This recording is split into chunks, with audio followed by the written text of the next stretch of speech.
ফেরাউন ছিলেন প্রাচীন মিশরের একজন অত্যন্ত শক্তিশালী শাসক, যিনি নিজেকে ঈশ্বর বলে দাবি করতেন।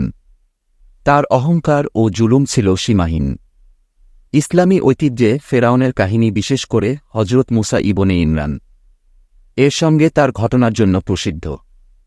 আল্লাহ তায়ালা মুসা ইবনে ইমরান কে ফেরাউনের কাছে পাঠিয়েছিলেন তাকে সঠিক পথের দাওয়াত দিতে এবং বনী ইসরায়েলকে তার অত্যাচার থেকে মুক্ত করতে। মুসা ইবনে ইমরান আল্লাহর কুদরতে লাঠি দ্বারা সাপ বানানোর এবং হাত থেকে আলো প্রকাশ করার মতো বিভিন্ন মুজিজা দেখিয়েছিলেন, কিন্তু ফেরাউন কোনোভাবেই বিশ্বাস করতে রাজি হয়নি।